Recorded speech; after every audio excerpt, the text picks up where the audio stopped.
Eu admiro, eu admiro muito a determinação desse grupo de se encontrarem cedo para orar de uma forma regular, né? Uma coisa é você eventualmente fazer isso, outra coisa é você regularmente fazer isso. E é uma bênção, eu diria, toda especial para quem faz isso regularmente. Eu escolhi um tema para a gente conversar hoje pela manhã, e o título do tema é Esforço para a Vitória. Eu vou projetar aqui a questão de uma semana atrás, nós estamos vendo os Jogos Olímpicos.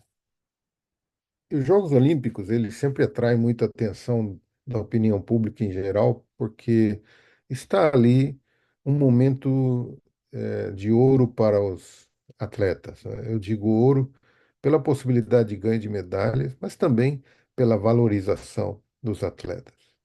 Interessante que a vida cristã pode ser comparada com uma prova atlética. O apóstolo Paulo usa essa ilustração do esporte, ou do atletismo, de uma forma bem direta em 1 Coríntios capítulo 9, versículo 24. Vocês não sabem que todos os que correm no estádio, apenas um ganha o prêmio? E ele então disse: corram de tal modo que vocês alcancem o prêmio. Então, parece que o apóstolo Paulo era um admirador dos Jogos Olímpicos. É interessante que os Jogos Olímpicos não são novidade. Eles começaram 776 anos antes de Cristo. E eles foram celebrados, os Jogos Olímpicos, regularmente até o ano 393 depois de Cristo. Eles sofreram uma pausa durante vários anos, mais de 1000 anos, né? 1500 anos, e aí começaram outra vez os Jogos Olímpicos modernos em 1896, quando esses Jogos foram celebrados em Atenas, na Grécia. Logicamente, a Grécia era o berço dessas competições atléticas e olímpicas. Os Jogos Olímpicos hoje, eles compõem de muitas modalidades esportivas. Eu poderia citar aqui o atletismo, a ginástica, o boxe, o ciclismo, a natação, o futebol, o voleibol, o judô e muitos mais, muitos outros esportes. Os Jogos Olímpicos no passado, eles não eram tão amplos em relação a modalidades. Poucas eram as modalidades. As principais era a corrida, a maratona, que é uma corrida de resistência de 42 quilômetros, e a luta. Então, essas eram as duas principais modalidades, então, dos Jogos Olímpicos modernos na época do apóstolo Paulo.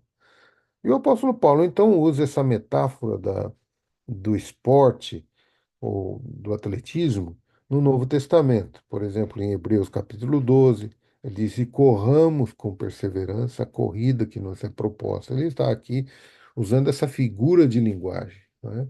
A figura do atletismo, daquele que corre, aquele que se envolve numa maratona que precisa ter muita perseverança, aquele que não tem possibilidade de escolher o traçado da prova, não é? A corrida é proposta.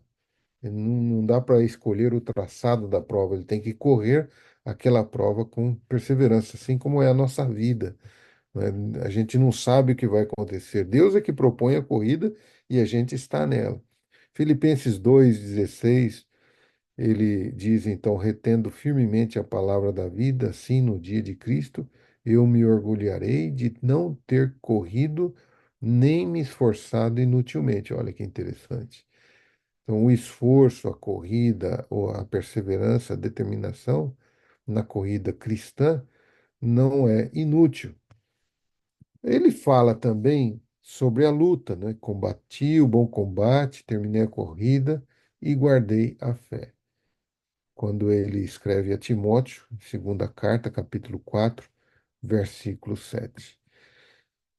Bom, ele fala também dos três tipos de atletas, não é? Ele dá a ideia de quais são os tipos de atletas que a gente pode ver nos Jogos Olímpicos. E eu presto muita atenção nesses três tipos de atletas. E eu, ao apresentar aqui, eu quero que vocês meditem qual tipo de atleta cristão você é. Aí não estou falando de corrida de atletismo, eu estou falando de corrida eh, da fé, né? Mas vamos ver os três tipos de atletas. Aqueles que correm apenas para aparecer. Talvez na Olimpíada não exista muito desses que correm apenas para aparecer, porque eles têm que alcançar marcas de resultado que os qualifiquem para a Olimpíada. Mas há muitas provas ao redor do mundo que você tendo dinheiro para se inscrever, você se inscreve e você corre, né? Como as maratonas, por exemplo. Há maratonas que há milhares de pessoas participando, 2.000, 3.000 pessoas correndo. E quando é dada a largada, você vê aquela grande quantidade de gente saindo para começar a maratona. Nas maratonas é muito fácil você reconhecer aqueles que correm apenas para aparecer. Até mesmo na corrida conhecida aí do Brasil, a São Silvestre, que ocorre sempre no dia 31 de dezembro, há muitos, milhares de pessoas que se inscrevem. E há aqueles que correm para aparecer. Como são essas pessoas? São aqueles que têm o desejo de estar na telinha, né, da transmissão de alguma emissora ou na fotografia de algum repórter, apenas por alguns minutos. Eles querem realmente aparecer. Aí você pode ver essas fotos, aqueles que usam de todas as estratégias possíveis para chamar a atenção quando começa uma prova. Olhem aí essas fotos. Eles não estão preparados para toda a corrida. Eles não estão dispostos a sacrifícios e disciplina e treinamento para competir e terminar a corrida. O único objetivo deles é aparecer, embora por alguns minutos. Seu objetivo é a fama temporária. Sua visão é muito curta. Esses são os atletas que correm apenas para aparecer. Eu poderia até questionar esta palavra atleta para esses que correm apenas para aparecer. Porque para aparecer, para correr muito pouquinho, apenas alguns minutinhos ali para ser fotografado, né? Eu acho que qualquer pessoa pode fazer isso. Então, prestem atenção nas características dessa primeira categoria de atletas, os que correm apenas para aparecer. Segunda categoria são aqueles que correm para ganhar. Eles estão do outro lado, diametralmente opostos àqueles que correm apenas para aparecer. Eles aprendem disciplina, eles se motivam para superar barreiras, eles se colocam realmente num treinamento muito extenuante para que eles possam superar todo tipo de limitação. Eles têm determinação a condicionar, controlar o corpo buscando o seu limite. São perseverantes e dedicados. E eles têm metas a longo prazo, porque não se constrói um atleta de um dia para o outro. Eles precisam de muito e muito tempo para condicionar o corpo para aquele tipo de exigência de uma prova atlética. Então, eles correm para ganhar. Muitos desses, eles têm aptidões atléticas, como eu poderia dizer que o pastor Anderson, com seu 1,95 m, ele teria tem aptidões atléticas para algum tipo de esporte, como o voleibol, como o basquete, como o salto em altura, que depende de pessoas que têm uma estatura maior, que têm pernas longas, né? Isso realmente faz a diferença. Notem, quando você é um atleta, as aptidões naturais, elas contam, né? Elas realmente contam. Aptidões naturais, sua constituição óssea, sua constituição física, elas contam para a modalidade esportiva que você escolheu. Se você escolheu, por exemplo, a ginástica, você pode perceber, essa semana a gente esteve olhando as ginastas, né? Elas todas são pequenininhas, a maioria delas, né? E magrinhas, então a aptidão física para aquela modalidade. Então, aqueles que correm para ganhar, aqueles que competem para ganhar, muitos deles, eles, além da disciplina, da determinação, de ser perseverantes, de ter metas a longo prazo, eles precisam ter essa condição natural também para a modalidade que elas escolheram. Aí temos um exemplo dessa aptidão natural. Esse é um dos mais conhecidos corredores de maratona. Seu nome é Eliud Kipchoge. Ele é originário do Quênia, na África. Vocês sabem que os africanos têm essa característica, eles têm essa aptidão atlética para corridas, especialmente essas corridas de longa distância, como é a maratona. E no ano de 2019, no dia 15 de outubro, o Kipchoge, ele conseguiu uma marca extraordinária. É uma marca de 2 horas, menos de 2 horas em uma maratona. Ele quebrou a barreira das 2 horas. Ou seja, sempre os maratonistas, especialmente esses que correm na última prova de uma Olimpíada, não é? Eles correm na marca de 2 horas e alguns minutinhos, ou alguns segundos. Mas esse aqui, ele conseguiu baixar de 2 horas. E acontece que ele fez isso não numa prova regular. Ele fez isso numa prova contra o relógio. Vocês veem esses atletas que estão atrás dele ali, nessa foto, não eram competidores, mas eram auxiliadores. Como fizeram a estratégia? Ele tem ali 4 ou 5 corredores que se revezavam motivando, correndo à frente dele, dando o máximo possível para que ele pudesse resistir ou para que ele tivesse motivação de dar o máximo possível. Eles se revezavam, eles não puderam correr nesse ritmo as 2 horas, mas eles correram num ritmo acelerado por alguns quilômetros e se revezando para manter o Eliud correndo ao seu topo da sua capacidade. E ele então quebra o recorde mundial da maratona nesse tipo de exercício, nesse tipo de prova contra o relógio. Numa prova normal, ninguém conseguiu ainda baixar de 2 horas, porque eles competem entre si. Nessa prova, porque eles estavam trabalhando juntos e motivando e empurrando de forma emocional e atlética o Eliud, eles conseguiram essa marca, Eliud conseguiu essa marca de menos de 2 horas. Vamos agora, o terceiro tipo de atleta que corre é aquele que corre para completar a maratona. Notem, o primeiro é aquele que corre para aparecer, o segundo é aquele que corre para ganhar, e o terceiro é aquele que corre para completar. Qual desses três tipos de atleta é aquele a que Paulo se referiu? Primeiro, segundo ou terceiro? Eu creio que Paulo se referia a esse terceiro. Por quê? Porque ele ilustra o atletismo para a vida espiritual. Então, nós não somos atletas profissionais, mas nós temos uma visão clara da linha de chegada.